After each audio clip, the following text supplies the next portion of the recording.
Episode 61 शाम का वक्त। आज सभी ने जल्दी डिनर कर लिया था, सिवाय ईवा के, और ये देख उसके दादाजी मतलब नुआन काफी निराश हो गए थे। स्मृति, श्रिविका और आरवी तीनों हॉल में थी। सारे बॉयज, शिव, दादाजी और नुआन स्टडी रूम में बातें कर रहे हैं। दादाजी नुआन से बोले, मुझे ये शायद नहीं पूछना चाहिए, लेकिन एक दोस्त होने के नाते मैं तुमसे पूछूंगा कि आखिर ऐसी क्या बात है नुआन कि तुम मुझसे नहीं कह रहे हो। मैंने जब से ईवा को देखा है वो काफी गुमसुम, शांत रहती है, ना उसके चेहरे पर कोई भाव है, ना वो किसी से बात करती है। आखिर उसे हुआ क्या है? उनकी बात सुन नुआन का दिल भारी हो जाता है। वो भारी आवाज में बोले, मेरी बच्ची को लोगों से घुलना मिलना काफी पसंद था अधम, पर उसकी खुशियाँ, उसकी मुस्कुराहट, उसकी फीलिंग सब मानो 4 साल पहले ही कहीं खो गई है। अब वो बस एक पुतले की तरह रहती है। ये बोल उनकी आंखों में नमी आ गई। सभी उनकी बात ध्यान से सुन रहे थे। दादाजी उनके हाथ पर हाथ रखते हैं। नुआन आगे बोले, 4 साल पहले सब खत्म हो गया। चलिए हम एक बार ईवा की कहानी जानते हैं। ईवा की माँ का नाम सुप्रिया देराश्री फौजा था और पापा का नाम लॉयड फौजा। सुप्रिया और लॉयड दोनों एक दूसरे से काफी प्यार करते थे। नुआन की रजामंदी से उन्होंने शादी कर ली। सुप्रिया ने भले ही किसी विदेशी से शादी की हो, लेकिन वो कभी अपने धर्म को नहीं भूली। वो हर पूजा पाठ अमेरिका में किया करती थी। उसने लॉयड और नुआन को अपनी तरह ढाल दिया था। वो सभी हिंदी में बात करते थे। लॉयड और नुआन ने हर वो चीज़ सीखी जो सुप्रिया को पसंद थी। सभी काफी प्यार से रहते थे। फिर ईवा का जन्म हुआ। वो धीरे धीरे बड़ी हुई। वो अपनी माँ से हिंदी सीखती और उनकी तरह ही हारमोनियम बजाती। वो अपनी माँ की तरह संस्कारी बन गई थी, यहाँ तक कि उसने अपना पूरा नाम ईवा देराश्री फौजा रखा था। पर उनकी खुशियाँ ज़्यादा लंबी नहीं चली। जब ईवा 16 साल की हुई, तब सुप्रिया को इंडिया कुछ काम से आना था। लॉयड भी उनके साथ इंडिया आए थे। ईवा का काफ़ी मन था इंडिया की खूबसूरती को देखने का। उसने बस अपनी माँ से इंडिया के बारे में सुना था। वो जाना चाहती थी, लेकिन उसके ईयरली एग्जाम चल रहे थे, इसीलिए सुप्रिया उसे अगली बार अपने साथ इंडिया जाने का बोल चली गई। दादाजी ईवा के साथ ही रुके थे, पर जब वो दोनों इंडिया से आ रहे थे तभी उनकी फ्लाइट क्रैश हो गई। उसमें सुप्रिया और लॉयड की जान चली गई। उस मनहूस दिन के बाद मानो ईवा को काफी सदमा लगा। वो डिप्रेशन में रहने लगी। स्कूल से भी उसकी शिकायत आने लगी। ये देख नुआन काफी परेशान रहने लगे। उन्हें रात रात भर नींद नहीं आती। वो ईवा को खुद में बातें करते देख, रोते हुए देख हर दिन मर रहे थे। नुआन ये सब बोल रहे थे, लेकिन उनकी आंखों से आंसू बह रहे थे। वो बार बार उन्हें साफ कर रहे थे। उन्हें देख दादाजी की आंखों में भी नमी आ गई थी। सारे लड़के और शिव के चेहरे पर भी दर्द के भाव थे। दादाजी आगे बोले, तो क्या इसी वजह से ईवा? उनकी बात पूरी होने से पहले ही नुआन ना में सर हिलाकर बोले, नहीं अधम, मेरी बच्ची की हालत इससे भी बुरी तब हुई जब उसकी जिंदगी में मैक्स आया। जब ईवा इतना कुछ सफ़र कर ही रही थी कि एक दिन अचानक उसकी मुलाकात अपने क्लासमेट मैक्स से हुई। ईवा उसे कभी मुंह नहीं लगाती, लेकिन वो हर बार ईवा के आसपास रहता, उसकी केयर करता। उसे खुश करने के लिए वो रोज कुछ ना कुछ ऐसा करता जिससे ईवा खुश हो। और हुआ भी कुछ ऐसा ही। धीरे धीरे ईवा मूव ऑन करने लगी थी। वो खुश रहने लगी थी। पूरे 4 साल तक वो दोनों एक रिलेशनशिप में रहे। इन 4 सालों में ईवा पूरी बदल गई थी। वो पहले की तरह खुश रहने लगी थी। वो मैक्स से हद से ज़्यादा प्यार करने लगी थी। उसने अपने प्यार के बारे में मुझे बताया। मैं ईवा को खुश देखना चाहता था, इसीलिए मैंने हाँ कर दी। 4 सालों में ईवा ने काफ़ी मेहनत करी और एक वकील बन गई। मैक्स हर दिन उससे मिलता, उसे हंसाता, उसकी देखभाल एक बच्चे की तरह करता। ईवा जब 21 साल की हुई तो उसने मैक्स को शादी के लिए प्रपोज करने की ठानी। वो रात को उसके घर गई बिना उसे बताए, पर जब उसने मैक्स को देखा तो उसकी मानो जान निकल गई। मैक्स एक लड़की के साथ था। ये देख ईवा के होश उड़ गए। वो पहले तो रोती थी, थोड़ी बहुत बातें ही कर लेती थी, लेकिन मैक्स के धोखे के बाद वो एक जिंदा लाश बन गई। वो दिन भर अपना काम कर रात को बस अपनी आंखें खोल पता नहीं क्या सोचा करती है। रात भर वो नींद नहीं लेती, खाना भी वो काफ़ी कम खाती है। उसने जिंदा रहने की तो मानो आश ही छोड़ दी। उसे हर चीज़ से बेहद नफरत हो गई है। उसकी ये हालत मुझसे देखी नहीं गई, इसीलिए मैं उसे यहाँ ले आया। क्या पता यहाँ रहकर वो जीना सीख जाए। बस मरने से पहले मैं उसे खुश देखना चाहता हूँ। उनकी पूरी बात सुन दादाजी उन्हें गले लगाते हुए बोले, चिंता मत करो, वो यहाँ रहकर जरूर ठीक हो जाएगी। कर्निश भी बोला, बिल्कुल, वो जरूर ठीक हो जाएगी। उसकी बात सुन नुआन हाँ में सर हिला देते हैं। सभी लोग कुछ देर बातें करने के बाद मेन हॉल में चले जाते हैं। कर्निश और अद्वैत स्मृति को ढूंढते हुए गार्डन में आ जाते हैं। सामने का नज़ारा देख वो अपनी जगह पर ही रुक जाते हैं। क्या होगा आगे, क्या ईवा कभी अपने दुख से बाहर आ पाएगी? एपिसोड 62। ईवा कानों में ईयरफोन लगाकर गार्डन में बैठ चांद को देख रही थी। स्मृति उसके पास बैठ उसके एक कान से ईयरफोन निकालकर बोली, आपने खाना क्यों नहीं खाया? ईवा बिना स्मृति को देखे बोली, मुझे भूख नहीं लगी है। उसकी बात सुन श्रिविका भी उसके पास बैठ दूसरे कान से उसके ईयरफोन निकालकर बोली, और भूख क्यों नहीं है? ईवा अपने ईयरफोन वापस लगाकर बोली, पता नहीं। आरवी उसके कान से ईयरफोन निकाल कर लेते हुए घास पर बैठते हुए बोली, आपने सुबह से कुछ नहीं खाया, ऐसा क्यों? ये सुन ईवा कुछ बोलती उससे पहले स्मृति उसके चेहरे को अपनी तरफ करके बोली, आप इंडिया में पहली बार आई है? ईवा हाँ में सर हिलाकर बोली, हाँ। स्मृति उसकी बात सुन शरारती अंदाज में मुस्कुरा कर बोली, हम आपको एक राज की बात बताए, हमारी इंडिया की जो हवा है ना वो काफ़ी टेस्टी है। उसकी बात सुन ईवा बिना किसी भाव के बोली, कैसी बातें कर रही हो आप? तो स्मृति उससे यकीन कराते हुए बोली, अरे हम मजाक नहीं कर रहे, ये बात ज़्यादा लोगों को नहीं पता है। यकीन ना हो तो श्रिविका आपको खा के बताएगी। उसकी बात सुन ईवा श्रिविका की ओर देखती है। श्रिविका उसकी बात सुन हंसते हुए बोली, कैसी बात कर रही हो आप? मैं कैसे? ये सुन स्मृति उसे आंखें दिखाती है, जिसे देख श्रिविका बात संभालते हुए बोली, मेरा मतलब मैं कैसे खा सकती हूँ? ये तो मेरा फेवरेट खाना है, और आपने तो सुना ही होगा जब फेवरेट चीज़ को बार बार खाया जाता है तो वो फेवरेट नहीं रहती, इसीलिए ये काम आरवी करेगी। आरवी ये सुन हैरानी से श्रिविका को देखती है, फिर वो जल्दी से बोली, बिल्कुल हम आपको खा के दिखाते हैं। ये बोल वो हक देसी का एक बाइट हवा का भर लेती है और उसे खाने का नाटक करने लगती है। उसे देख अद्विक और कर्निश को उस पे हंसी आ गई। अद्विक की नज़र उसी पर रुक गई। आरवी खाकर बोली, वाह कितनी टेस्टी थी। स्मृति ईवा से बोली, देखा आपने, हम भी ऐसे ही चलते फिरते कभी भी ये वाला खाना खा लेते हैं, आप भी भारत की हवा टेस्ट करके देखो। उसकी बात सुन ईवा मना करते हुए बोली, नहीं हमें नहीं करना, ऐसा भी कभी होता है क्या? तो श्रिविका बोली, अरे आप एक बार टेस्ट तो कीजिए, आपको ये काफ़ी पसंद आएगी सच में। स्मृति और आरवी भी उसे फोर्स करती है तो ईवा हिचकिचाते हुए हल्का सा हवा में बाइट भरती है। स्मृति, आरवी और श्रिविका ने अपनी हंसी रोक रखी थी। ईवा मासूमियत से बोली, पर मुझे तो कोई टेस्ट नहीं आया। उसकी बात सुन स्मृति, आरवी और श्रिविका जोर जोर से हंसने लगी। अद्विक कर्निश भी हंसने लगे। स्मृति हंसते हुए ईवा के सर पर हल्की चपत लगाकर बोली, बुद्धू ऐसा भी कहीं होता है क्या? हवा सब जगह एक जैसी ही होती है, खामिखा आपने हवा खा ली, चलिए अंदर और खाना खाए। ये बोल वो फिर से हंसने लगी। ईवा उनको हंसता देख खुद की बेवकूफ़ी पर उसे भी हंसी आ गई। उसे हंसता देख अद्विक कर्निश की हंसी गायब हो गई। वो जल्दी से मेंशन में भाग गए। अंदर सभी हॉल में बैठे थे। वो दोनों भागते हुए आए और कर्निश बोला, गजब हो गया दादाजी। उन्हें देख अब्रम बोला, क्या हो गया, आराम से बताओ। अद्विक बोला, अरे यार वो हंसी। कौन हंसी? क्रियांश पूछते हुए बोला। कर्निश बोला, अरे हमने ईवा को हंसते हुए देखा, वो हंस रही है। उसकी बात सुन नुआन के साथ सभी हैरान हो गए। अद्विक उन्हें बाहर जो भी हुआ वो सब बता देता है। ये सुन किसी को यकीन नहीं हो रहा था। तभी सभी का ध्यान उन गर्ल्स पर जाता है तो सभी फिर से शॉक हो जाते हैं। आरवी उल्टी चलते हुए कुछ बोल रही थी और उसकी बात सुन स्मृति, श्रिविका और ईवा हंस रही थी। तभी आरवी अद्विक से टकरा जाती है। अद्विक बोला, अरे तुम देखकर नहीं चल सकती क्या? उसकी बात सुन आरवी का भी मन किया कि वो उसे अच्छा जवाब दे, लेकिन शशांक और सभी को देख वो माफ़ी मांगते हुए बोली, सॉरी सर। अद्विक को खुद पर ढेर सारी आंखों की तपसी महसूस हुई। उसने देखा सभी उसे घूर रहे थे, खास तौर पर शशांक। उसे देख अद्विक जल्दी से बोला, कोई बात नहीं, हो जाता है, गलती मेरी है, तुम नहीं देख रही थी पर मैं तो देख रहा था, इसीलिए मुझे सॉरी बोलना चाहिए। आरवी उसे थैंक्स बोल स्मृति इनके पीछे चली गई। नोआन ईवा की स्माइल देख इमोशनल हो गए थे। तो दादाजी बोले, मैंने कहा था ना, हमारी ईवा बिल्कुल पहले की तरह हो जाएगी। उनकी बात सुन नोआन खुशी से हाँ में सर हिला देते हैं। ईवा स्मृति के हाथ का खाना पेट भर के खाती है। श्रिविका को छोड़ने क्रियांश जाता है और आरवी के मना करने पर भी दादाजी प्रतीक को उसे छोड़ने को कहते हैं।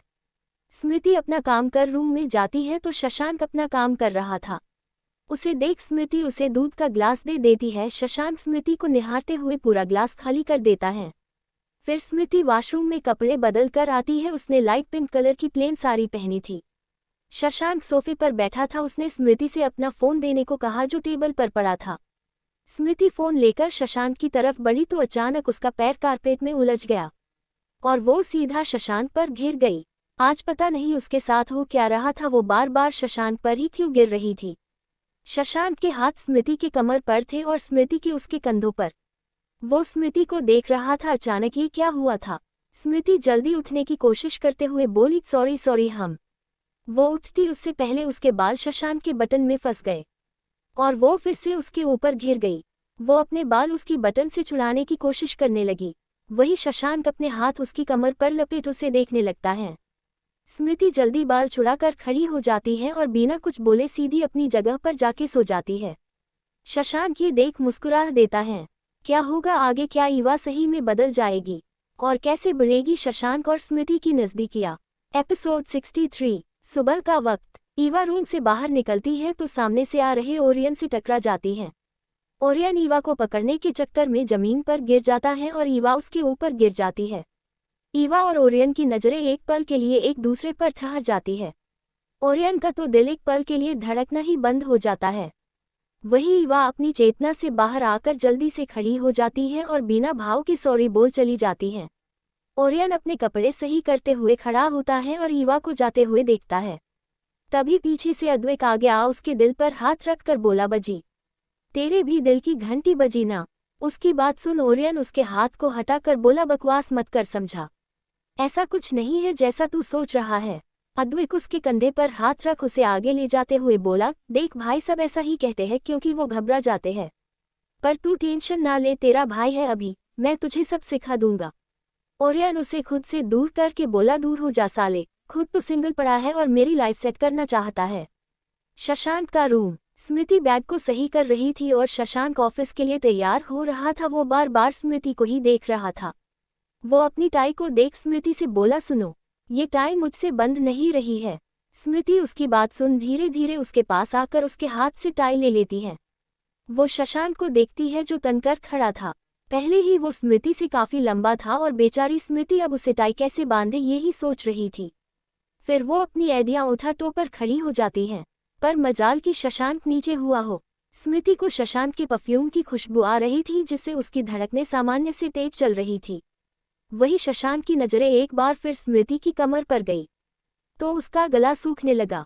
वो फिर से उसे छूने के लिए हाथ आगे बढ़ता ही है कि स्मृति जल्दी से टाई बांधकर दूर हो जाती है। वो जाने को होती ही है कि शशांक उसे कमर से पकड़ अपनी तरफ खींच लेता है। अचानक खींचने से स्मृति उसके सीने से लग जाती है। शशांक के कितने करीब होने से स्मृति की सांसें बढ़ गई। शशांक स्मृति के ब्लाउज की डोरियां बांधते हुए बोला, क्या ये तुम हर बार मेरे लिए भूल जाती हो? स्मृति उसकी बात सुन अलग होने लगती है तो शशांक उसे फिर कमर से पकड़ लेता है। अब स्मृति की हालत खराब होने लगी थी। शशांक को भी पता नहीं वो ऐसा क्यों कर रहा है। स्मृति के गाल टमाटर की तरह लाल हो गए थे। उन्हें देख के वो बोला, इतना शर्मा क्यों रही हो? मैं तो बस ये पूछना चाहता हूँ कि तुम हर बार मुझसे इतना दूर क्यों भागती हो, इतना क्यों डरती हो? ये सारी बातें सुन स्मृति के हाथ शशांक की शर्ट को टाइट पकड़ लेते हैं। उसे समझ नहीं आ रहा था कि वो उसकी बातों का क्या जवाब दे। शशांक हल्की मुस्कान के साथ उसे छोड़ देता है। स्मृति की तो हालत ही नहीं थी कि वो उससे नजरें मिलाए। शशांक उसे ही देख रहा था और ये बात वो जानती थी, इसीलिए वो जल्दी से बिना शशांक को देखे बाहर भाग जाती है। उसे देख शशांक को हंसी आ गई। ईवा बाहर हॉल में बैठी थी।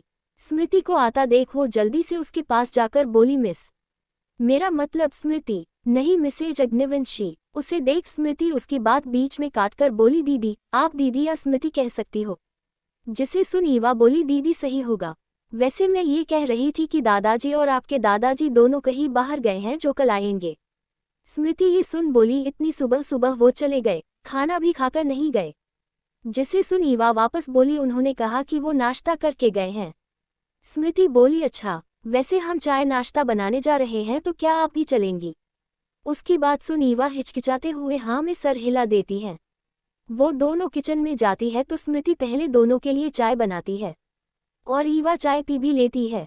बाद में स्मृति ईवा से बातें करते हुए नाश्ता तैयार करने लगती है। ईवा बस उसे देख रही थी। शायद उसे ये याद आ रहा था कि कैसे उसकी माँ भी बिल्कुल ऐसे ही उससे बातें करते हुए खाना बनाती थी। तभी कर्निश भी किचन में आता है। पहले उसका ध्यान स्मृति पर जाता है जिसे देख उसके चेहरे पर मुस्कान आ गई, पर फिर वो ईवा को देखता है। उसे देख वो थोड़ा हैरान हो जाता है। स्मृति उसे दूध का ग्लास देकर बोली, ये लीजिए आपका फेवरेट दूध। उसकी बात सुन कर्निश आंखें छोटी करके बोला, चिढ़ा रही हो आप मुझे? कोई फेवरेट वेवरेट नहीं है मेरा, आप जबरदस्ती पिलाती हो मुझे। उसके बोलने के तरीके पर स्मृति उसकी नाक खींचकर बोली, अब आपको आदत पड़ गई है इसीलिए तो आप रोज दूध लेने यहाँ तक आ जाते हो। स्मृति की बात सुनकर निश हाँ में सर हिलाकर दूध पी लेता है। ईवा उनकी बातें सुन रही थी। कुछ देर बाद स्मृति ने नाश्ता टेबल पर रख दिया था। अद्विक ओरियन को देखकर स्माइल कर रहा था। ये देख अब्रम धीरे से बोला, तूने अपना टेस्ट चेंज कर लिया क्या? उसकी बात क्रियांश ने भी सुन ली थी। वो भी धीरे से बोला, क्या मतलब? अब अद्विक भाई को लड़के पसंद आने लगे। उसकी बात सुन अब्रम को हंसी आ गई। वही अद्विक जोर से बोला, क्या बकवास है? इतना जोर से बोलने पर स्मृति और ईवा चमक जाती है और उसे देखने लगती हैं। शशांक के साथ सारे बॉयज भी उसे हैरानी से देखते हैं। स्मृति धीरे से बोली, क्या हुआ, खाना अच्छा नहीं बना है? हम कुछ और बनाएं। उसकी बात सुन अद्विक बोला, ओहो मेरी प्यारी भाभी, आप कभी खाना बेकार भी बना सकती हो क्या? मैं तो इस क्रियांश से कह रहा था। जिसे सुन स्मृति हाँ में सर हिला देती है। अद्विक अब्रम और क्रियांश को घूरते हुए खाना खाने लगता है। क्या होगा आगे? क्या स्मृति और शशांक करीब आएंगे? एपिसोड 64। प्रतीक का फैशन डिजाइनिंग का एक खाली बड़ा सा रूम जिसमें हर टाइप के फैशन डिजाइनिंग के सामान थे। आरवी और प्रतीक दोनों कुछ डिजाइन बना रहे थे और स्मृति उनकी हेल्प करा रही थी। ईवा भी उन सब के साथ ही थी लेकिन वो अपने लैपटॉप से कुछ काम कर रही थी। लगभग शाम हो गई थी और आज पूरे दिन वो सब प्रतीक के उसी रूम में थे। तभी गेट खुला और कर्निश, क्रियांश अंदर आए। उन्हें देख प्रतीक बोला, क्या बात है, आज तुम दोनों जल्दी कैसे आ गए? उसकी बात सुन कर्निश बोला, भाई को ना भाभी की फिक्र हो रही थी। वो सुबह से अकेली जो थी इसीलिए भाई ने हमें जल्दी घर भेज दिया। ये सुन स्मृति के चेहरे पर हल्की मुस्कान आ गई लेकिन उसने जल्दी उसे छुपा ली। क्रियांश रूम में नजरें फेर कर बोला, यार आप सब बोर नहीं हो रहे क्या? मतलब आज दादाजी भी नहीं है तो हम सब कुछ करते हैं ना, क्या आप ही इसका काम लेकर बैठ गए? प्रतीक उसकी बात सुन उसे घूरते हुए बोला, तू कुछ ज्यादा नहीं बोल रहा? कर्निश प्रतीक के कंधे पर हाथ रख कर बोला, छोड़ा ना इसे, तू ये बता म्यूजिक सिस्टम कहाँ है? प्रतीक एक तरफ इशारा करके बोला, वहां पर है, पर तू करने क्या वाला है? तभी श्रिविका भी आ गई। वो जल्दी स्मृति के पास जाकर उसकी डिजाइन देख बोली, वाह क्या डिजाइन है, इनफैक्ट सबकी डिजाइन जोरदार है। ईवा भी अपना ध्यान अपने लैपटॉप से हटाकर उन सभी पर देती है। कर्निश एक गाना प्ले करते हुए बोला, चलो कुछ फन करते हैं। इस गाने पर सभी को बारी बारी अपना डांस करना है, ठीक है, और कोई मना नहीं करेगा। उसकी बात सुन श्रिविका बोली, चलो शुरुआत आरवी तुम करोगी, ठीक है? आरवी मना करती उससे पहले सब ऑडियंस की तरह जमकर बैठ गए। इधर बाहर 3-4 कार्स आकर रुकी और एक कार से शशांक अब्रम बाहर आए और दूसरी से अद्विक और ओरियन। अंदर आकर चारों मेन हॉल में बैठ गए। अद्विक चारों ओर देखते हुए बोला, यार कोई नजर क्यों नहीं आ रहा? सभी कहाँ चले गए? उसकी बात पर कोई कुछ बोलता उससे पहले उन्हें गाने की आवाज आई, जिसे सुन अद्विक उछलते हुए उस दिशा में चला गया। शशांक, अब्रम और ओरियन उसे जाते हुए देखते हैं। इधर रूम में आरवी पूरी अदा के साथ सभी को प्रणाम करती है और गाने पर लिपसिंग करना शुरू करती है। हाँ, शहर में दूसरी कोई। सारे बॉयज साथ में बैकग्राउंड लिपसिंग कर रहे थे। वाह वाह, नहीं तुझसी बिल्लो, अरे बिल्लो बोले बिल्लो, जो भी देखे यही पूछे, क्या पूछे है ये किसकी बिल्लो? अद्विक आरवी की अदा देख आंखें बड़ी करके धीरे धीरे अंदर आता है। उसे देख आरवी मस्तानी चाल चलते हुए आगे लिपसिंग करती है। हर अदा तेरी जगाती है कयामत कोई, हर कदम पर तू गिराती चले बिजली बिल्लो। सारे बॉयज ये देख सिटी बजाकर साथ बोले, इश्क करके तुझसे दीवाना, बेताब हुआ बर्बाद हुआ, भूल गया अपना भी नाम, जब नाम तेरा इसे याद हुआ। प्रतीक उसके पास जाकर उसके गोल गोल घूमते हुए बोला, इश्क करके तुझसे दीवाना, बेताब हुआ बर्बाद हुआ, भूल गया अपना भी नाम, जब नाम तेरा इसे याद हुआ। प्रतीक की चाल और एक्टिंग देख सभी को हंसी आ गई, यहाँ तक कि ईवा को भी। आरवी प्रतीक को देख आगे बोली, ये हैं जो मजनू, हाय इन्हें क्या मैं समझूं, ओहो रोज हो जाते हैं ये किसी न किसी पे फिदा। इतना शोर सुनकर अब्रम और ओरियन भी गेट से खड़े होकर अंदर के तमाशे को देख रहे थे। वही शशांक खिड़की से स्मृति के हंसते हुए चेहरे को खोए हुए देख रहा था। अंदर श्रिविका उठकर आगे गाते हुए बोली, अरे हाँ, आज इसके पीछे, हाय कल उसके पीछे, ओहो क्या ठिकाना है इनका कि हो जाए कब लापता। अब्रम श्रिविका को निहारने लगता है। वही श्रिविका मटकते हुए आगे बोली, हो इनकी मोहब्बत रेशम का जाल है, हाय दीवानगी भी इनकी एक चाल है। क्रियांश उठ श्रिविका का हाथ पकड़ उसे घुमाते हुए बोला, हो बिल्लो रानी, ओए होए, हो बिल्लो रानी, कहो तो अभी जान दे दूं। हो बिल्लो रानी, कहो तो अभी जान दे दूं। प्रतीक भी आरवी को घुमा कर बोला, हो बिल्लो रानी, कहो तो अभी जान दे दूं। बिल्लो रानी, कहो तो अभी जान दे दूं। कर्निश भी उनके पास जाकर नाचते हुए बोला, इश्क करके तुझसे दीवाना, बेताब हुआ बर्बाद हुआ, भूल गया अपना भी नाम, जब नाम तेरा इसे याद हुआ। अद्विक ईवा और स्मृति के सामने बैठकर बोला, इश्क करके तुझसे दीवाना, बेताब हुआ बर्बाद हुआ, भूल गया अपना भी नाम, जब नाम तेरा इसे याद हुआ। दैट स्काई इज क्रेजी, गो गो। उसकी एक्टिंग देख स्मृति और ईवा को उस पे हंसी आ गई। क्रियांश श्रिविका से बोला, लचकती बाहों के इस गुलशन में, फूलों जैसे इस तन में, हो पागल ही कर दे ऐसी खुशबू है। प्रतीक भी आरवी से बोला, चमकती आंखों के इन तारों में, होठों के गुलजारों में, ओ दीवाना कर दे ऐसा जादू है। श्रिविका अपना हाथ क्रियांश से छुड़ा कर बोली, ओ तेरी बातें रिझाएं मेरे दिल को फिर भी, मैं ना मानूं इन्हें, हो मैं ना मानूं। तेरी आंखें दिखाए मुझको सपने, पर ना सच्चा जानूं इन्हें। ओहो। आरवी प्रतीक को देख शक करने की एक्टिंग करते हुए बोली, राह में तूने मुझे रोका है, हाय इसमें कोई ना कोई धोखा है। क्रियांश और प्रतीक, आरवी और श्रिविका चारों साथ नाचते हुए, हो बिल्लो रानी, कहो तो अभी जान दे दूं। हो बिल्लो रानी, कहो तो अभी जान दे दूं। हो बिल्लो रानी, कहो तो अभी जान दे दूं। बिल्लो रानी, कहो तो अभी जान दे दूं। That sky is crazy. कर्निश स्मृति का हाथ पकड़ उसे सामने ले जाते हुए बोला, कि अब तक तुम्हारी समझ में आए ना, घूम ले ओ चाहे सब दुनिया, है हम सब प्रेमी न मिली है तुमका कहीं। ये बोल वो उसके सामने हाथ जोड़ता है। ये देख स्मृति को हंसी आ गई। शशांक उसके चेहरे को देख रहा था। वही अद्विक ईवा का हाथ पकड़कर आगे लाता है तो वो वापस जाने को हुई। उसे रोकने के लिए अद्विक आगे लिपसिंक कर उसे घुमाते हुए बोला, कि बिल्लो धक धक ही मन धक्त है, तन माँ अगनी भरकत है, जब जब लगावत हो तुम थुमका कहीं। स्मृति भी अपने साड़ी के पल्लू को कमर पर टांग कर कर्निश की शोल्डर पर हल्का पीछे की तरफ धक्का देकर बोली, हो तेरी नियत है खोटी, मन है पापी, हर जाए तू, बेईमान तू। उसकी अदा देख शशांक का दिल जोर से धड़कने लगा। अभ्रम ओरियन को भी ये देख हंसी आ गई। स्मृति को ये कर हल्की शर्म आ गई, जिसे देख श्रिविका उसे हंसते हुए गले लगा देती है। ईवा भी मूड में आकर हल्का गुस्सा दिखा अद्विक से बोली, तेरी चाहत मैं जनू राजा, क्या है मुझको, बोली नहीं जान तू। ईवा को देख ओरियन को सुबह वाला किस्सा याद आ गया, जिससे उसके दिल में अलग सा एहसास हुआ। बाकी सभी उसका बदला मूड देख हंस देते हैं। फिर स्मृति और ईवा साथ बोली, हाँ भेस बनाए प्रेमी का सहा है, हाय तू भंवरा तू रस का प्यासा है। कर्निश और अद्विक उन्हें घुमा कर बोले, हो बिल्लो रानी, हो बिल्लो, हो बिल्लो, हो बिल्लो रानी, कहो तो अभी जान दे दूं। हो बिल्लो रानी, कहो तो अभी जान दे दूं। सभी साथ में डांस करते हुए, हो जान दे दूं, जी तो ईमान दे दूं। बिल्लो रानी, कहो तो अभी जान दे दूं। ओ बिल्लो रानी, कहो तो अभी जान दे दूं। गाना खत्म होते ही सभी वही बैठ जाते हैं। तभी ईवा की नज़र ओरियन और अभ्रम पर गई। ओरियन को देख उसे भी सुबह का सीन याद आया। स्मृति की भी नज़र अचानक शशांक पर गई, जो खोए हुए उसे ही देख रहा था। उसे देख स्मृति की आंखें बड़ी हो गई। इसका मतलब उसे डांस करते हुए शशांक ने देख लिया था। स्मृति के गाल फिर लाल हो गए। शशांक उसे देख वहां से चला जाता है। अद्विक रह रहकर आरवी को देख रहा था, और आरवी उसके देखने से अपने दिल को शांत करने की कोशिश कर रही थी, जो उसके देखने भर से धड़क रहा था। ओरियन अभ्रम बिना शोर किए वहां से चले जाते हैं। स्मृति भी उठकर किचन में चली गई और उसके पीछे श्रिविका भी। कुछ देर बाद स्मृति खाना बाहर लगाकर श्रिविका से बोली, आप सभी को बुला दीजिए।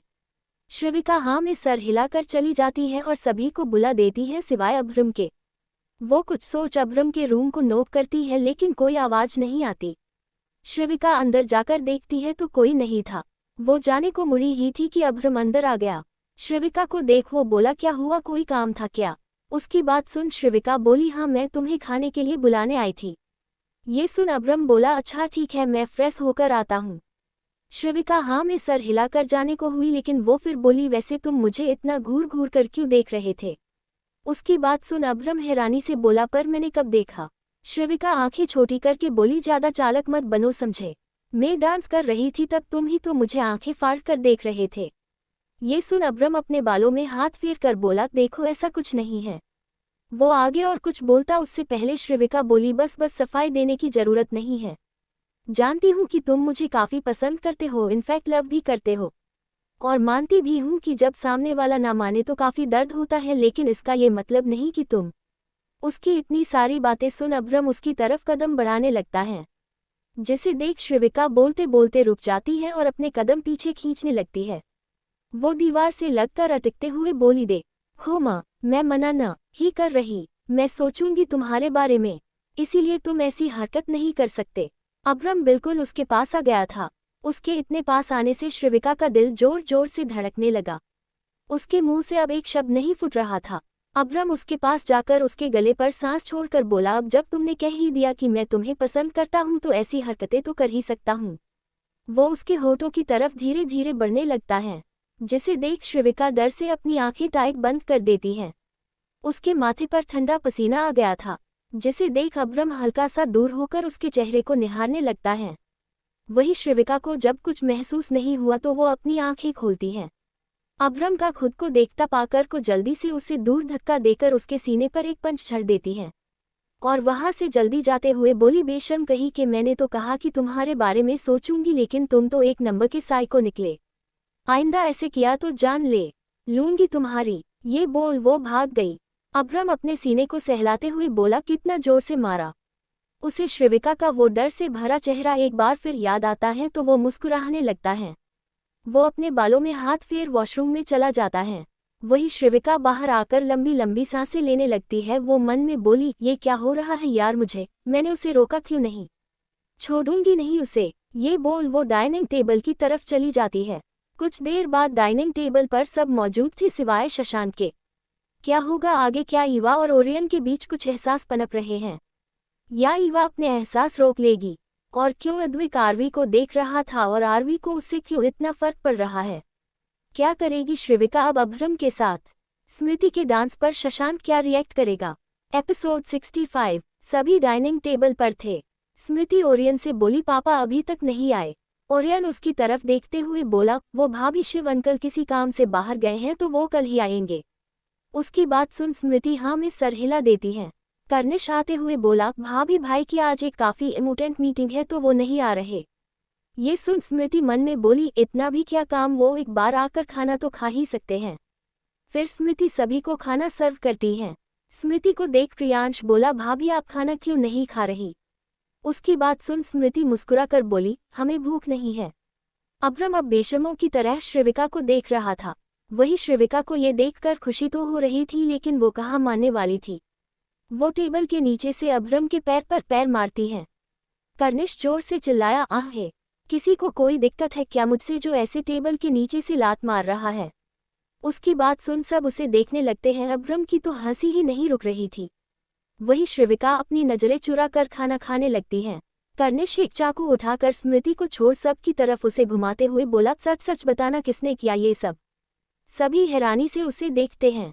क्या ये लड़का पागल है जो ऐसी हरकतें कर रहा है? ओरियन उसके हाथ से चाकू लेकर बोला, चुपचाप खा ले वरना ये चाकू मैं तेरे आर पार कर दूंगा। उसकी बात सुन कर्निश फिर से खाते हुए बोला, ये पता तो मैं लगा कर रहूंगा। सभी खाना खाते हैं। फिर आरवी बोली, मैं चलती हूँ, आज भी लेट हो गई। सब अपना ध्यान रखना। प्रतीक उठते हुए बोला, चलो मैं तुम्हें छोड़ देता हूँ। आरवी उसे मना करते हुए बोली, रहने दो, मैं चली जाऊंगी। रोज रोज तुम क्यों परेशान होते हो? उसकी बात सुन अद्विक बोला, अरे तुम्हारी जैसी बिल्ली के लिए कौन परेशान होना चाहेगा? हम तो श्रीविका को छोड़ने जा रहे थे, इसीलिए सोचा तुम्हें भी छोड़ दे। आरवी ये सुन उसे घूरने लगी। वही प्रतीक बोला, ये मजाक कर रहे हैं आरवी, हम उधर से ही जा रहे हैं, तुम्हें भी छोड़ देंगे, चलो। आरवी अद्विक को घूरते हुए हाँ में सर हिला देती है। वो दोनों श्रीविका और आरवी को छोड़ने चले जाते हैं। बाकी सब भी अपने रूम में चले गए। स्मृति एक प्लेट में खाना निकाल अपने कमरे में चली जाती है। वो गेट खोलती है तो शशांक मीटिंग ले रहा था। उसका कैमरा बंद था क्योंकि वो एक फाइल भी रीड कर रहा था। स्मृति धीरे से उसके पास खाने की प्लेट रखती है तो शशांक उसे देखने लगा।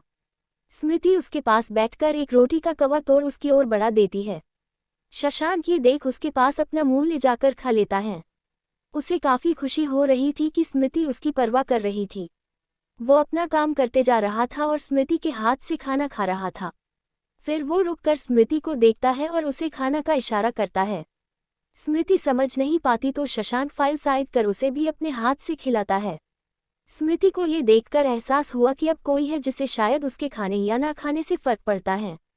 स्मृति पूरा खाना खत्म करके प्लेट वापस किचन में रखने चली जाती है और शशांक उसे जाते हुए देखता है। स्मृति रूम में वापस आकर वॉशरूम में चली जाती है।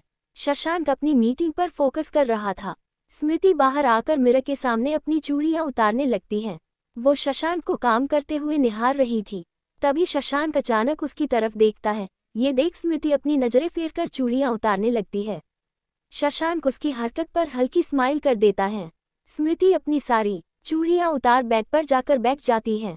शशांक की भी मीटिंग खत्म हो गई थी, इसीलिए वो अपना लैपटॉप बंद कर खड़ा हो जाता है। वो अपने सर को रब करते हुए बेड पर आकर लेट जाता है।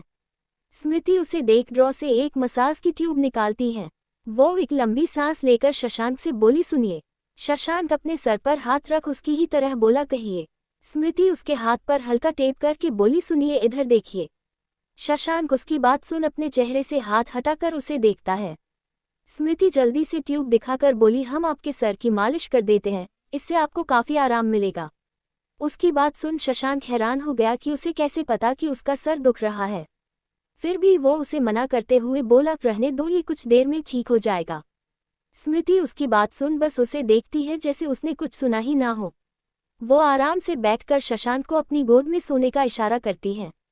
शशांक उसे देख अपना सर उसकी गोद में रख देता है। स्मृति आहिस्ता आहिस्ता से उसके सर को अपने छोटे छोटे हाथों से दबाने लगती है। शशांक को धीरे धीरे काफी आराम मिलने लगता है और वो नींद के आगोश में चला जाता है। स्मृति भी उसके सर को दबाते दबाते बैठे बैठे ही सो जाती है। सुबह का वक्त, शशांक का रूम। शशांक की नींद खुलती है तो उसका ध्यान स्मृति पर जाता है जो बैठे बैठे सो रही थी और वो उसकी कमर पर अपने हाथ लपटकर सो रहा था। उसे कल की बात याद आती है कि कैसे स्मृति उसके सर को दबा रही थी और उसे उसकी गोद में ही नींद आ गई। वो स्मृति को प्यार से निहारने लग गया। इस लड़की ने उसके लिए पूरी रात ऐसे बैठे बैठे ही निकाल दी। स्मृति की हल्की हल्की नींद खुलती है तो वो शशांक को देखती है जो उसे ही देख रहा था। स्मृति थोड़ी अकवर्ड हो गई। स्मृति को अपने पेट पर शशांक के हाथ महसूस हुए तो उसकी हार्ट बीट बढ़ गई। शशांक उसे और टाइट पकड़ के सोते हुए बोला, मुझे नींद आ रही है रोंदू वाइफी। उसकी बात सुन स्मृति की आंखें बड़ी हो गई। वो मन में बोली, रोंदू, हम इन्हें रोंदू लगते हैं। उसके पेट में हल्का हल्का दर्द हो रहा था। वो फिर से बोली, हमें वॉशरूम जाना है। उसकी बात सुन शशांक उसके चेहरे को देखता है और उठ जाता है। स्मृति उसके उठते ही वॉशरूम में चली जाती है। शशांक अपने फोन को लेकर बालकनी में चला जाता है। कुछ देर बाद स्मृति बाहर आती है। उसे शशांक कहीं नहीं दिखता। वो बेड पर जाकर आंखें बंद करके लेट जाती है। शशांक बालकनी से आकर उसे सोते हुए देख वॉशरूम में चला जाता है। वो वापस बाहर आता है तो स्मृति अपने पेट को पकड़कर सो रही थी। उसे देख अब शशांक को टेंशन होने लगी थी। वो उसके पास जाकर बोला, कुछ हुआ है क्या? तुम ठीक हो? स्मृति उसकी बात सुन बैठते हुए बोली, हाँ हम ठीक है। शशांक को ये सुन अजीब लगता है लेकिन वो हाँ में सर हिलाकर रेडी होने लगता है। स्मृति शशांक के पास जाकर बोली, वो हमें कुछ कहना है। शशांक उसे मिरर में देखते हुए बोला क्या कहना है? स्मृति अपनी पूरी हिम्मत जुटाकर बोली, वो हमें कुछ सामान लाना था तो उसके लिए कुछ पैसे चाहिए थे। उसकी बात सुन शशांक के हाथ रुक गए। वो उसकी तरफ मुड़कर अपनी कड़क आवाज में बोला, देखो तुम्हें जो भी चाहिए वो मुझसे मांगने में इतना हिचकिचाया मत करो। आखिरकार अब तुम मेरी वाइफ हो। और मैं तुम्हें बताना भूल गया, वहाँ ड्रॉर में एक कार्ड पड़ा है, वो मैंने तुम्हारे लिए ही बनाया है तो तुम उसे यूज कर सकती हो। स्मृति को ये सुनकर काफी अच्छा लगा। वो शशांक से डरती थी लेकिन शशांक उसके साथ दिन बे दिन सॉफ्ट हो रहा था। वो जाने को हुई तो शशांक बोला, वैसे अभी तुम्हें क्या चाहिए? मेरा मतलब तुम्हें कुछ भी चाहिए तो तुम मुझे बता सकती हो। उसकी बात सुन स्मृति को समझ नहीं आया कि वो उसे बताए या नहीं। शशांक उसकी परेशानी भांपकर बोला, देखो कोई परेशानी है तो तुम बिना कुछ सोचे बता सकती हो। स्मृति झिझकते हुए धीरे से बोली, वो हमें सैनिटरी पैड चाहिए थे।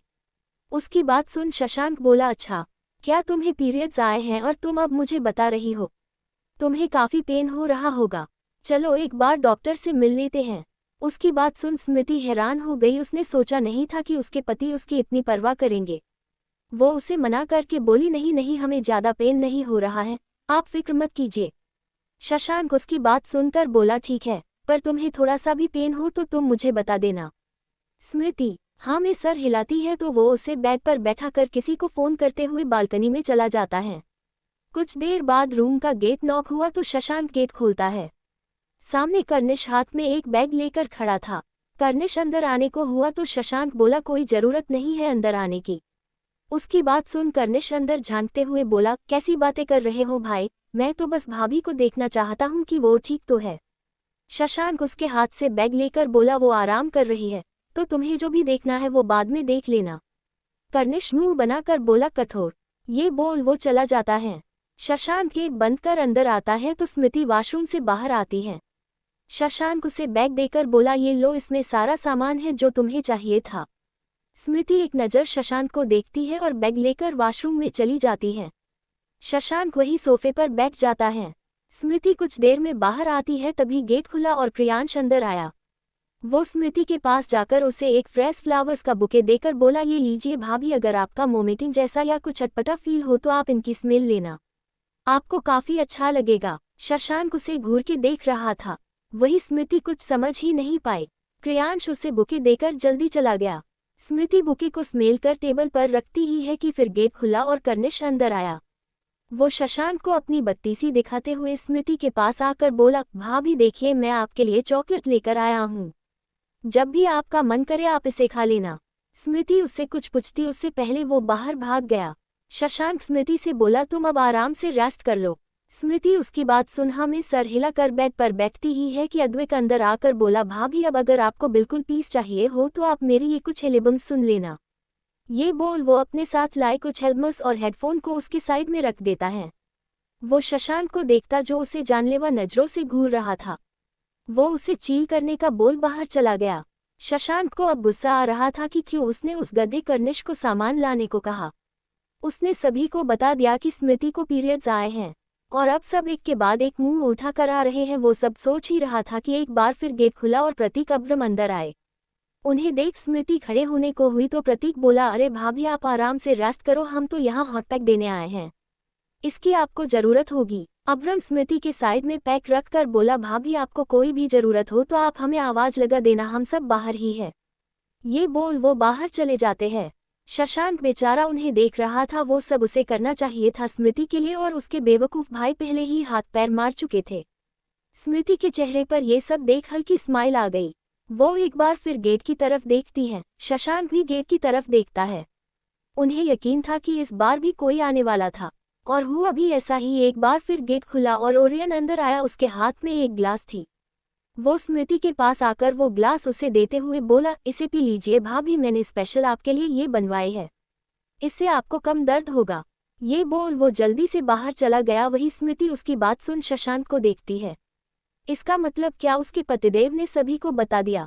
शशांक भी जैसे उसकी मन की बात जान गया हो। वो बोला ज्यादा मत सोचा और रेस्ट करो, मैं थोड़ी देर में आता हूँ। ये बोल वो बाहर चला गया। स्मृति उसके जाने के बाद उन सभी की दी गई चीजों को देख मुस्कुरा दी। सभी को कितनी फिक्र थी उसकी, और ऐसी फिक्र आज तक किसी ने नहीं की थी उसकी। वही शशांक बाहर आया तो उसकी आंखें छोटी हो गई। उसकी पूरी बागर बिल्लों की गैंग कमरे के बाहर ही खड़ी थी। क्या होगा आगे, क्या करेगा शशांक उन सब के साथ, और क्या सारे बॉयज और भी कुछ करेंगे? एपिसोड 66। सभी लड़के स्मृति को कुछ ना कुछ दे रहे थे। इससे परेशान होकर शशांक बाहर आकर देखता है तो सभी कमरे के बाहर ही खड़े थे। उन्हें देख वो अपनी भारी आवाज में बोला सब यहाँ क्या कर रहे हो? उसकी बात सुन सभी सीधे खड़े हो गए। कोई कुछ नहीं बोला तो ओरियन ने कहा भाई देख, हमें भाभी की फिक्र है इसीलिए हम सब यहाँ खड़े हैं। अब्रम भी ओरियन का साथ देते हुए बोला हाँ यार, मैंने भी अपनी स्टडी में पढ़ा था कि इस टाइम पर गर्ल्स को काफी पेन होता है, इसीलिए हम सब भाभी का मूड ठीक रखने की कोशिश कर रहे हैं। उसकी बात सुन शशांक कर्निश को घूरते हुए बोला एक बात भी तुम अपने तक नहीं रख सकते ना? कर्निश अद्वैत के पीछे हो गया। अद्वैत हिम्मत करके बोला क्यों, हमें पता क्यों नहीं चलना चाहिए? आखिर भाभी हमारा इतना ध्यान रखती है तो हमें भी तो उनकी थोड़ी बहुत हेल्प करनी चाहिए। ये सुन शशांक अपने गुस्से को कंट्रोल कर सभी से बोला आज किसी को कोई काम नहीं है क्या? और अब्रम तुम्हें ऑफिस नहीं जाना? उसके बाद अब्रम जल्दी से बोला नहीं, आज मेरा एक बिजनेस दिन है अपने पुराने क्लाइंट के साथ, तो मैं वही जाऊंगा। शशांक ये सुन कर्निश को देखता है तो कर्निश तपाक से बोला भाई जब बॉस ही नहीं जा रहे तो मैं जाकर क्या करूंगा? ये बोल वो अपने दांत दिखा देता है। शशांक की नज़र अद्विक और प्रतीक पर जाती है, पर वो अब उन दोनों को कह ही क्या सकता था।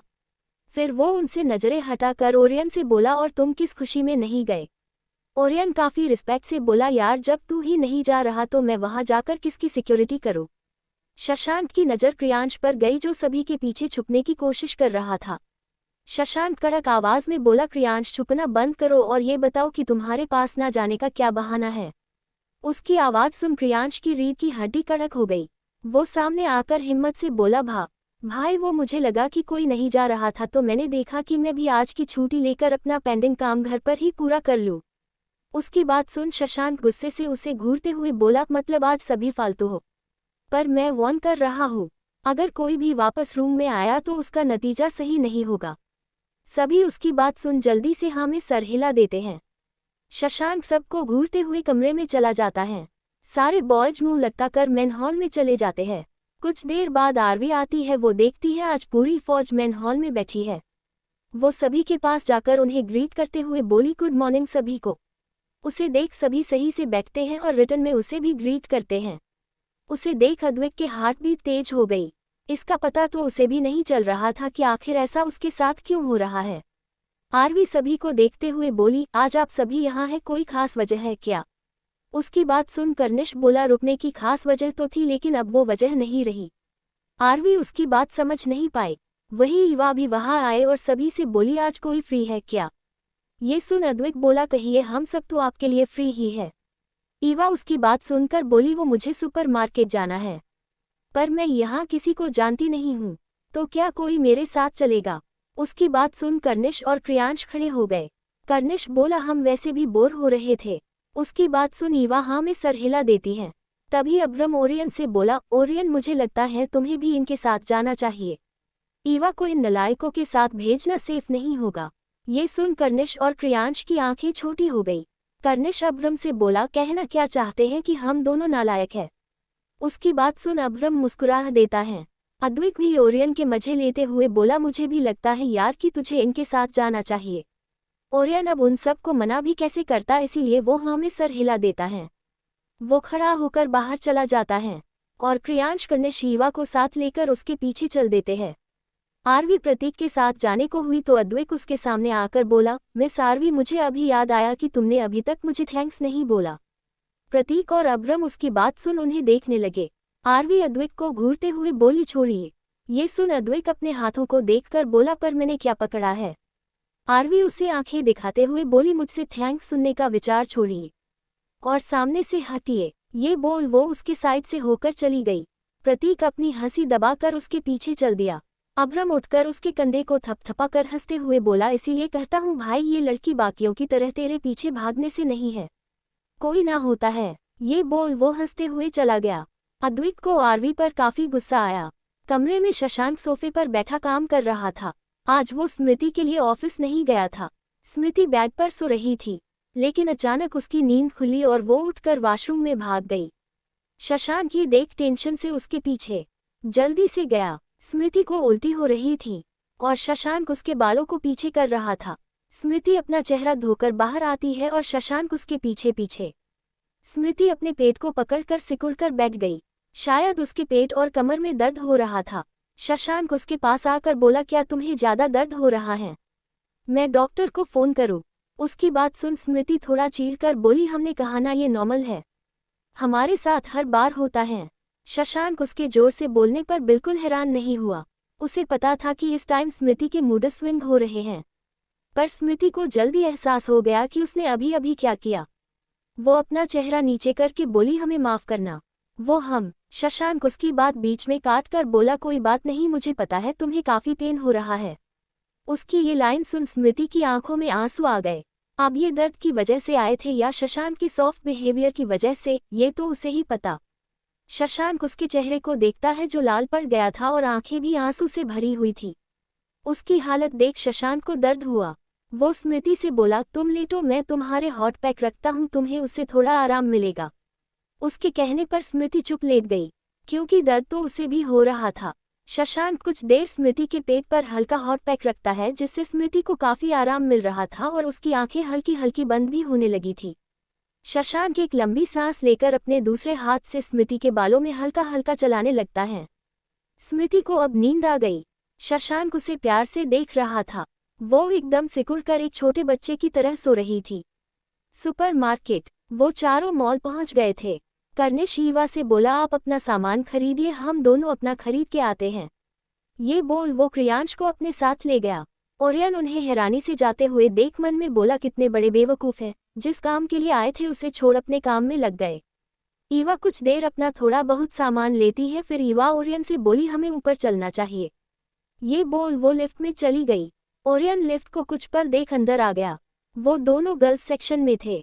ईवा बिना भाव के सामान खरीद रही थी और ओरियन उसे सामान खरीदते हुए देख रहा था। आसपास की सारी लड़कियां ओरियन को घूर घूर के देख रही थी, लेकिन ओरियन का ध्यान तो ईवा पर था। लगभग 45 मिनट हो गए थे और ईवा अपनी शॉपिंग पूरी कर बिल भी खुद पे करती है। ओरियन के कहने पर भी वो नहीं मानी। फिर वो बिना भाव के ओरियन से बोली, आपको कुछ लेना है?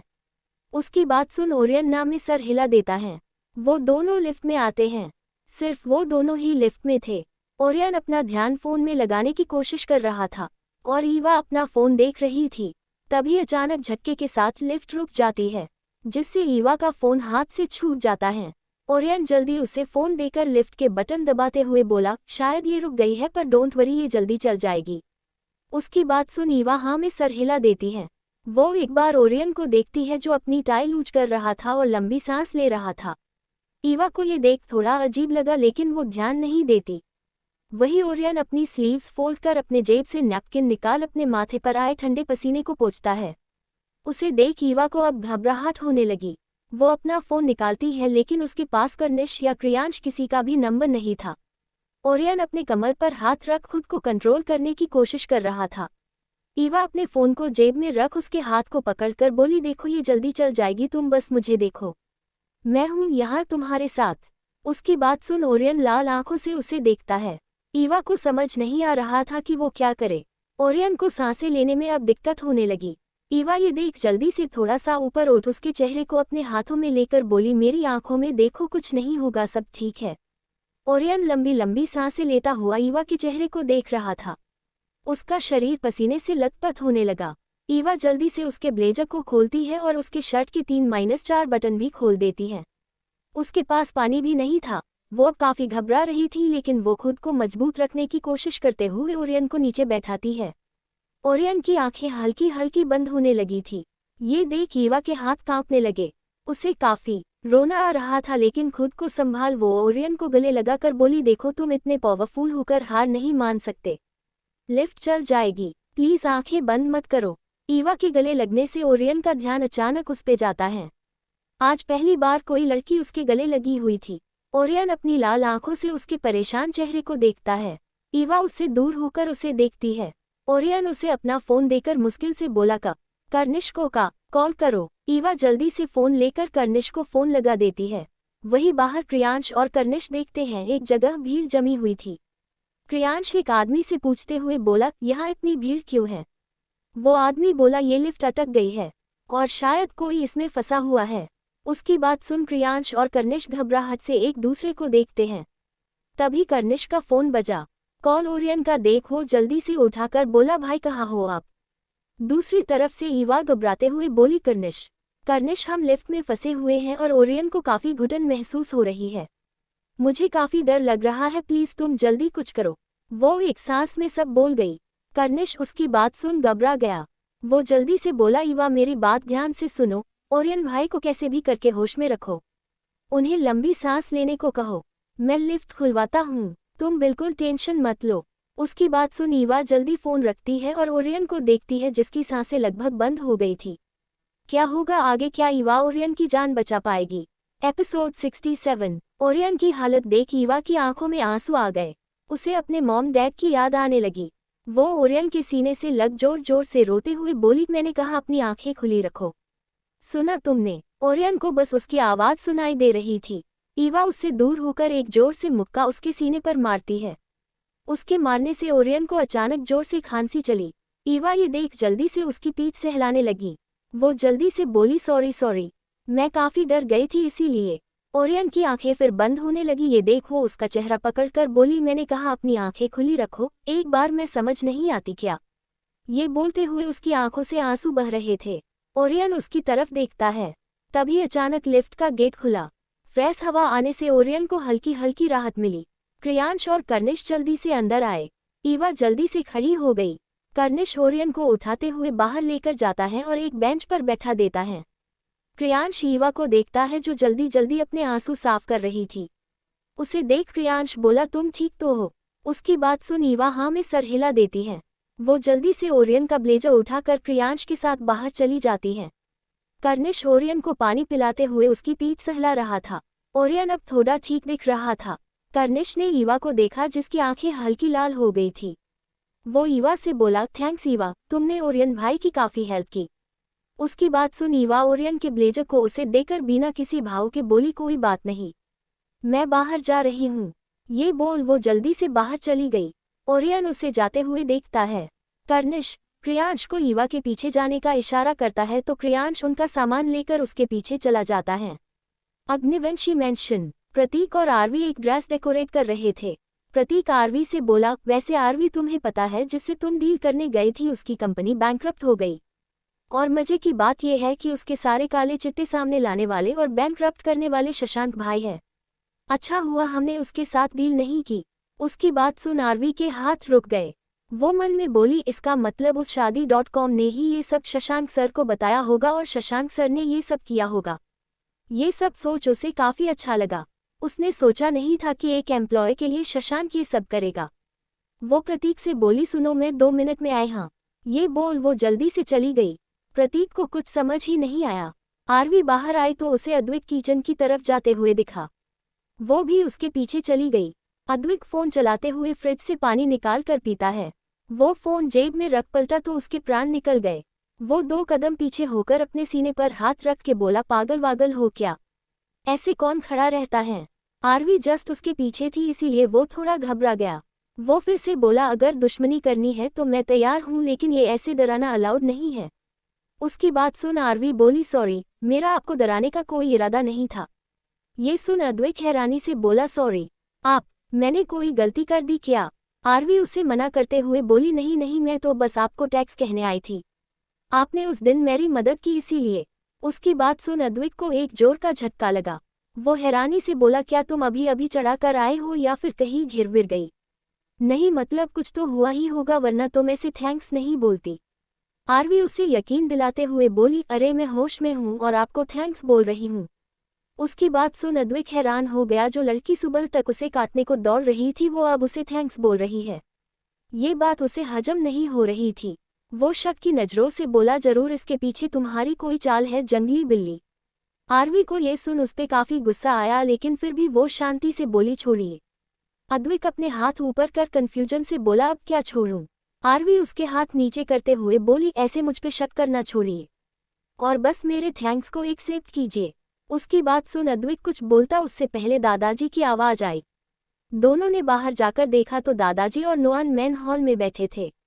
अद्वैत फिर से किचन में जाकर पानी लाता है और उनकी तरफ चला जाता है। आरवी भी उसके पीछे चल देती है। अद्वैत दोनों को पानी देते हुए बोला, काफी जल्दी आ गए। उसकी बात पर दादाजी उसे कोई जवाब नहीं देते। उन्हें पता था अद्वैत को कुछ भी कहने से मतलब नहीं है। फिर दादाजी बोले, वैसे कोई नजर नहीं आ रहा, सब कहाँ गए हैं।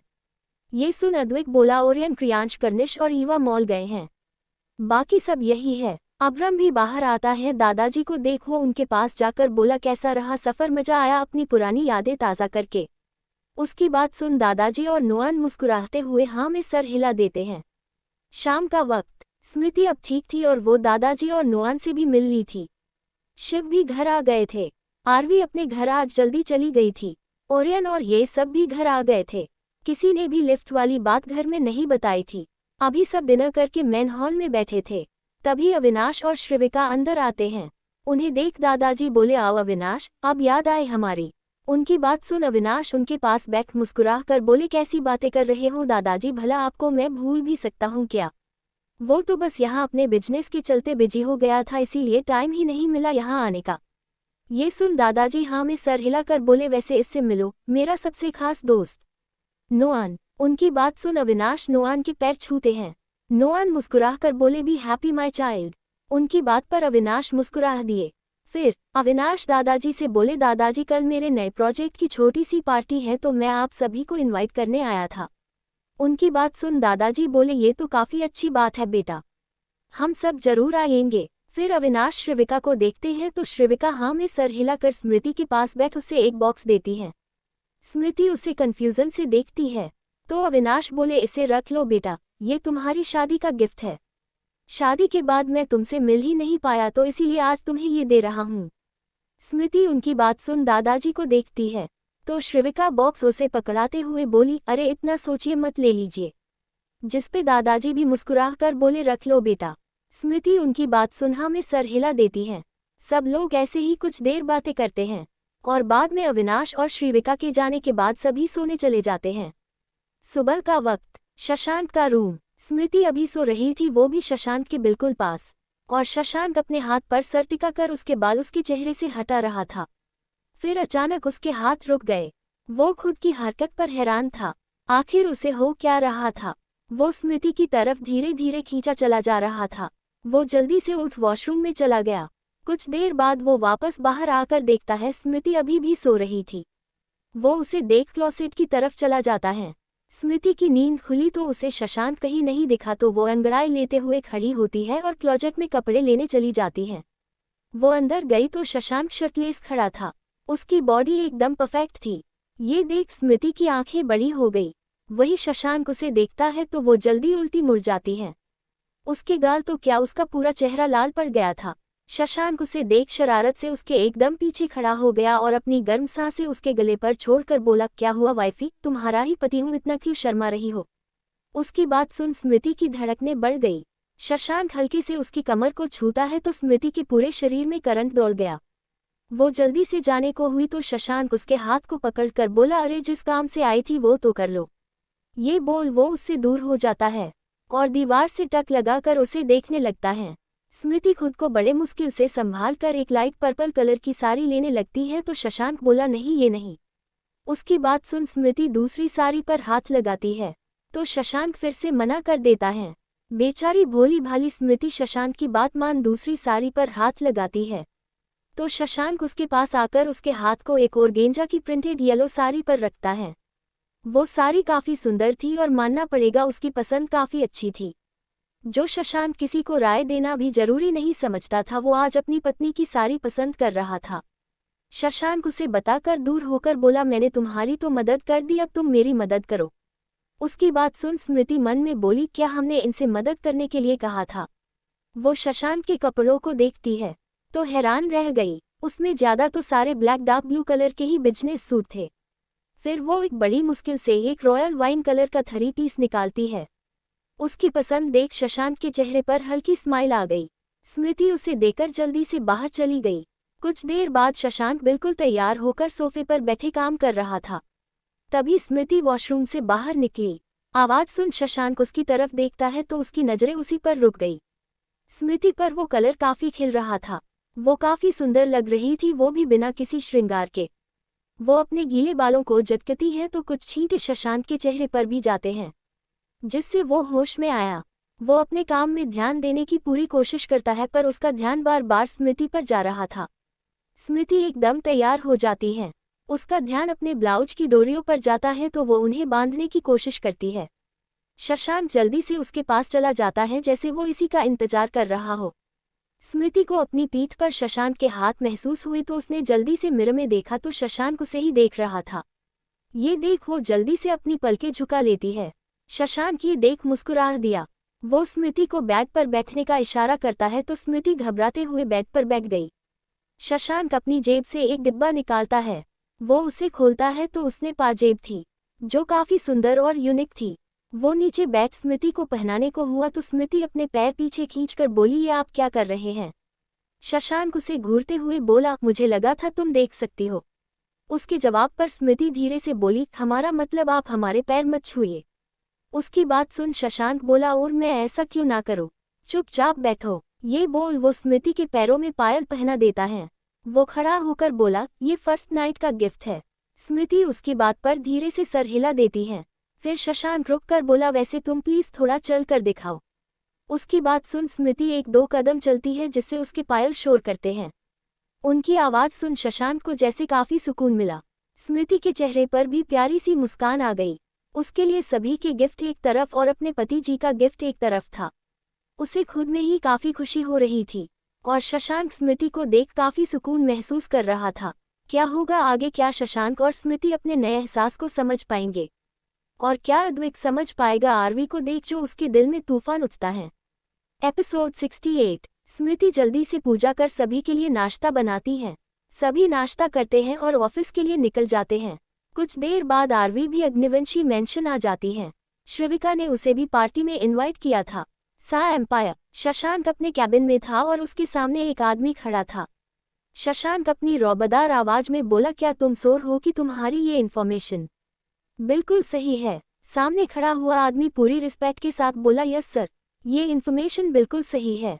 उसकी बात सुन शशांक उसे जाने का इशारा करता है तो वो आदमी झुककर उसे ग्रीट कर बाहर चला जाता है। शशांक अपने सर को रब करते हुए गहरी सोच में चला जाता है। तभी गेट पर नॉक होता है।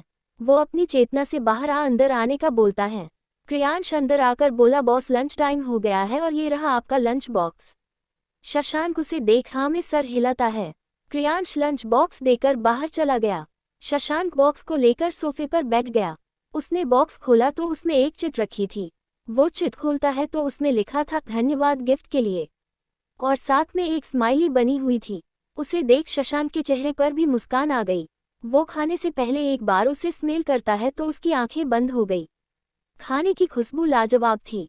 आहूजा एम्पायर। अब्रम अपने कैबिन में बैठा था और उसके सामने अद्वैत उसे देखते हुए पेपरवेट को घुमा रहा था। वो इरिटेट होकर बोला, यार तू बताएगा कि तू कब से क्या सोच रहा है?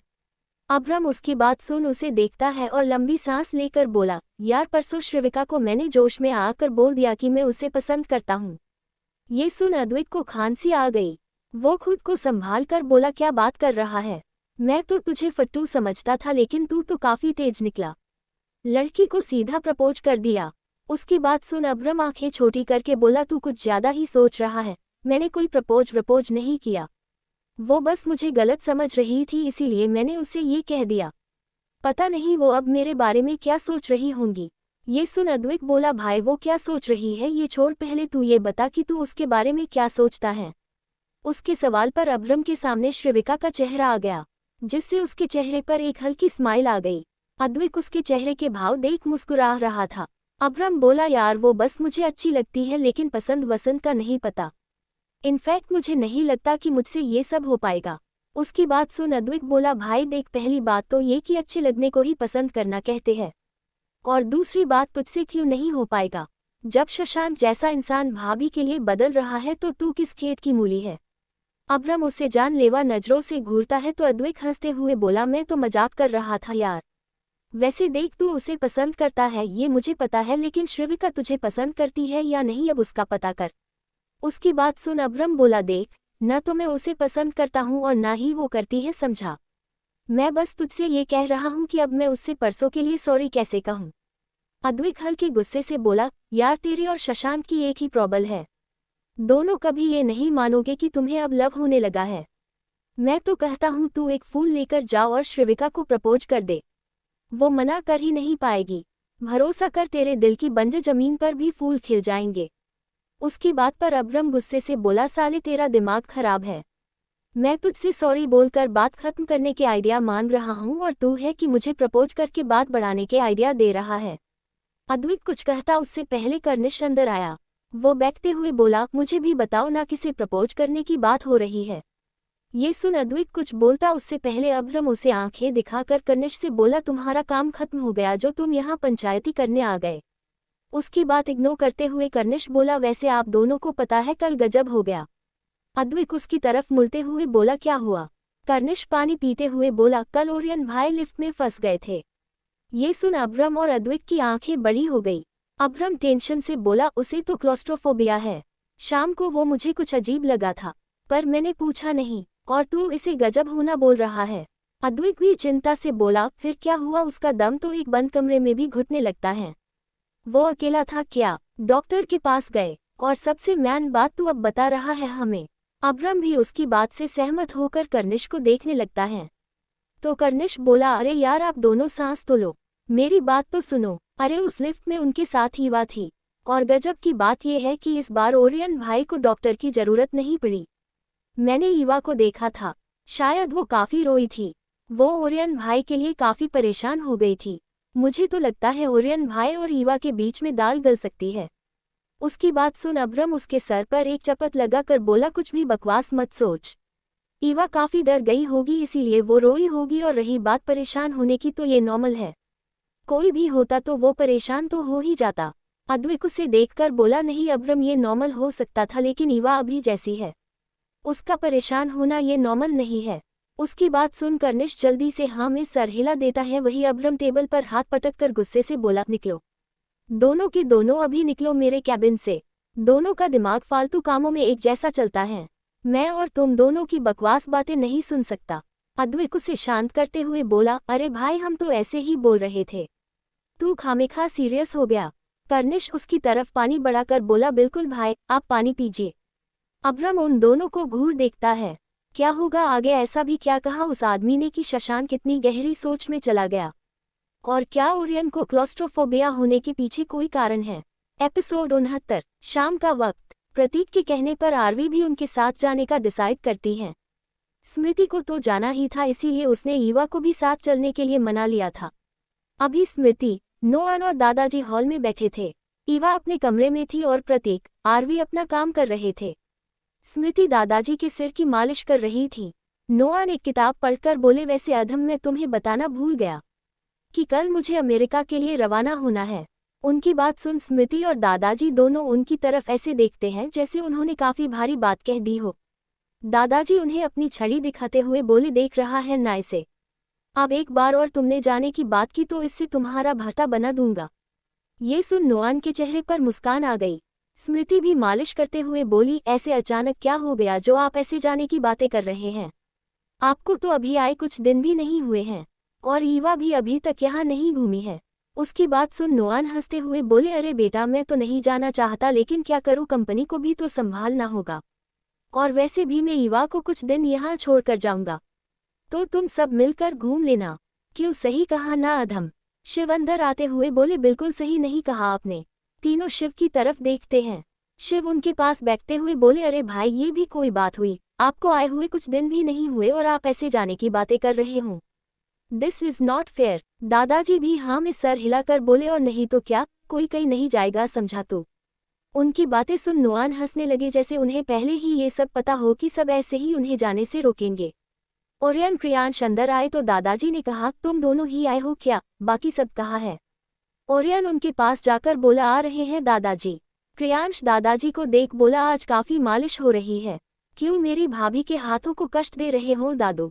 उसकी बात सुन स्मृति मुस्कुरा दी। वही दादाजी उसे घूर कर बोले, एक तो तुम में से किसी ने मेरी सेवा की नहीं, और अब जब मेरी पोता बहू मेरी सेवा कर रही है तो इससे भी तुमको आपत्ति हो रही है। जिसे सुन सभी हंसते हैं। तभी बाहर से अद्वैक, अब्रम और कर्निश भी आ गए। स्मृति को देख कर्निश बोला, भाभी आप क्यों इतनी भोली हो। मेरे टॉक्सिक दादू एक टॉक्सिक ससुर बनकर अपनी बहू से इतना काम कराकर भी नहीं थके कि अब वो अपने सर की मालिश भी करा रहे हैं, और इस अत्याचार पर कोई आवाज भी नहीं उठा रहा। उसकी बात सुन नोआन हंसकर बोले, बिल्कुल मेरे मन की बात कही है इसने। स्मृति और बाकी सब उसके बोलने के अंदाज पर हंस दिए सिवाय शिव के। वही दादाजी नोआन और कर्निश को घूरते हुए अपनी छड़ी दिखाकर बोले, इधर आ जाओ दोनों, मुझे लगता है कि आज तुम दोनों मार खाने के मूड में हो। ये सुन कर्निश उनसे कुछ दूरी पर बैठ गया। वही अद्वैक दादाजी के पास बैठकर स्मृति से बोला, भाभी पता है आज मैंने काफी काम किया जिससे मेरा बहुत जोर से सर दुख रहा है। उसकी बात सुन दादाजी उसे छड़ी से मारते हुए बोले, नालायक कहीं के, मैंने तो सुना तुम कब से वहां अब्रम का सर खा रहे थे। ये सुन अद्वैक ने अब्रम को देखा तो अब्रम अपने बालों में हाथ फेरते हुए इधर उधर देखने लग गया, और बाकी सब ये देख हंस दिए। तभी एंट्रेंस से शशांक अंदर आया। सभी की नजरें उस पर गई। उसके हाथ में एक बैग था, और उसकी नजर आते ही स्मृति पर गई तो उसे उसका थैंक यू याद आ गया। दादाजी स्मृति से बोले, बस बेटा अब मेरा सर बिल्कुल ठीक हो गया है, तुम्हारे हाथों में तो जादू है। उनकी बात सुन स्मृति मुस्कुराकर अपने हाथ साफ करने चली गई। दादाजी बोले, अब तुम सब यहाँ क्यों बैठ गए, अविनाश की पार्टी में जाने के लिए तैयार नहीं होना क्या। उनकी बात सुन शशांक बोला, दादाजी मुझे कुछ काम है इसीलिए मैं नहीं जा पाऊंगा। उसकी बात सुन दादाजी उसे आंखें छोटी कर घूरते हुए बोले, मैं कोई बहाना नहीं चाहता। सुना तुमने? बेचारा अब्रम दादाजी की बात सुन निराश हो गया। उसे लगा कि वो भी नहीं जाएगा, पर अब श्रीविका का सामना करने के अलावा उसके पास दूसरा कोई रास्ता नहीं था। शशांक के पास अब मना करने का कोई दूसरा रास्ता नहीं था, इसीलिए वो बिना कुछ कहे अपने रूम की तरफ चला गया। बाकी सब भी तैयार होने अपने कमरे में चल दिए। स्मृति कुछ देर बाद रूम में आई तो शशांक रूम में नहीं था। शायद वो वॉशरूम में हो। स्मृति को भी पार्टी में जाना था, लेकिन उसके पास ऐसी कोई साड़ी उसे नहीं दिख रही थी जिसे वो पार्टी में पहन सके। वो ये सब सोच ही रही थी कि शशांक वॉशरूम से बाहर आया। शशांक स्मृति को देख अपना लाया हुआ बैग उसे उठा कर देते हुए बोला, आज पार्टी में तुम ये पहनना। स्मृति उसके हाथ से हिचकिचाते हुए बैग लेती है। शशांक उसे देखते हुए वॉर्डरूम की तरफ चला गया। स्मृति भी वॉशरूम में चली गई।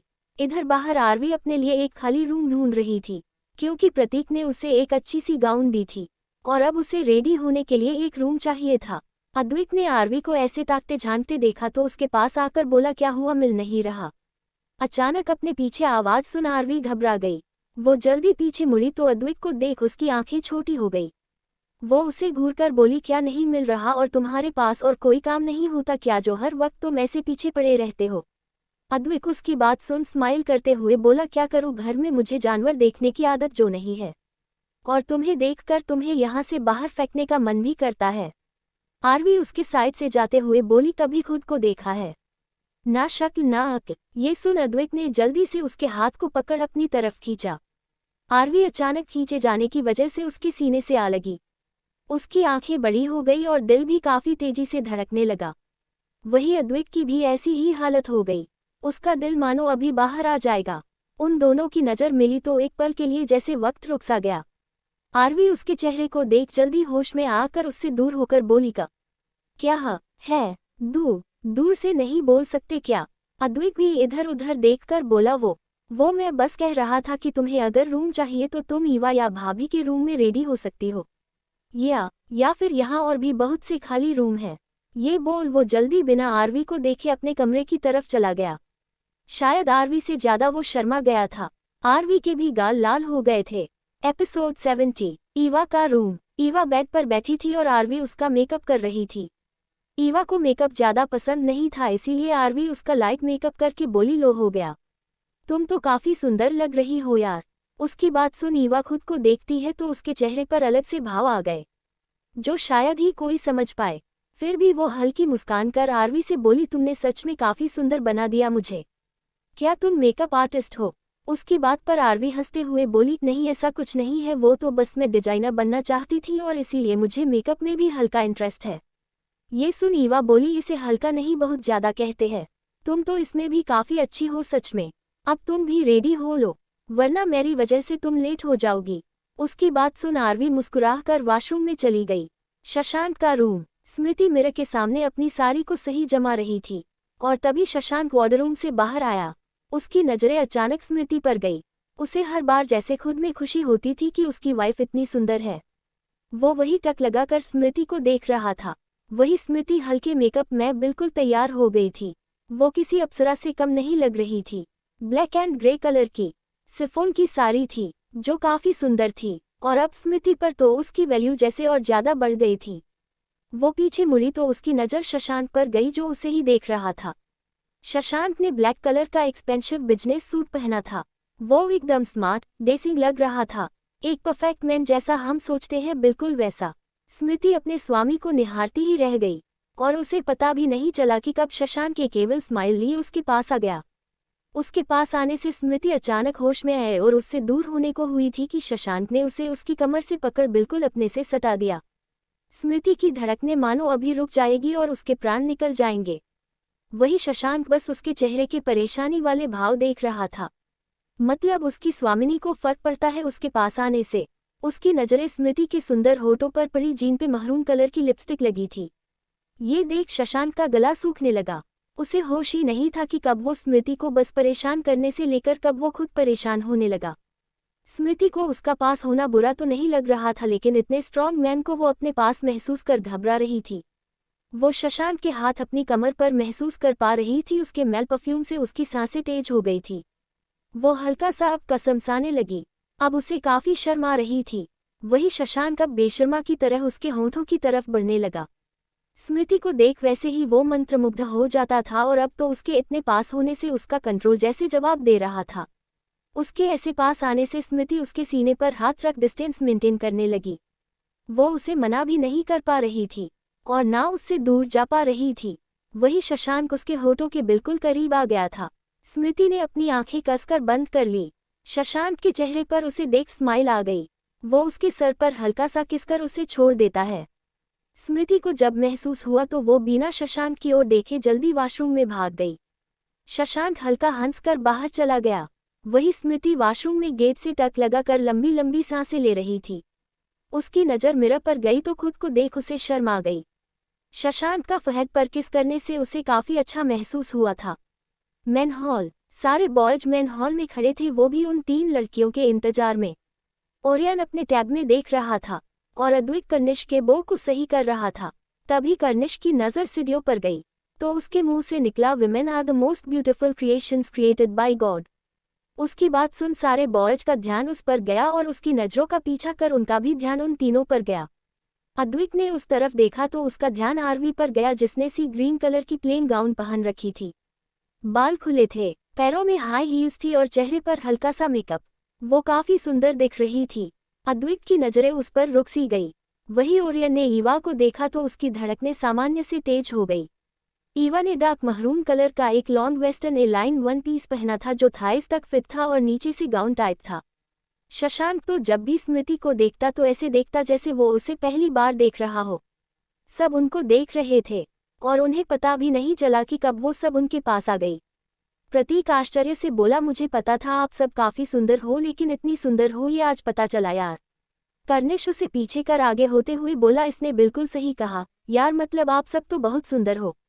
उनकी बातें सुन स्मृति, ईवा और आरवी के चेहरे पर मुस्कान आ गई। शशांक कड़क आवाज से बोला, चले। उसकी बात सुन सभी हाँ में सर हिला देते हैं। शिव, नोआन और दादाजी पहले ही जा चुके थे।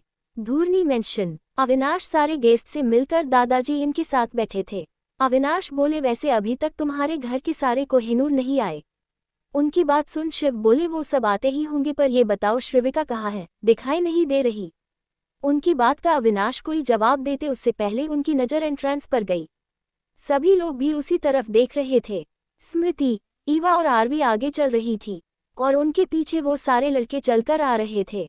जो शशांक किसी के पीछे चलना पसंद नहीं करता था, वो आज अपनी पत्नी के पीछे पूरे रुतबे से चल रहा था।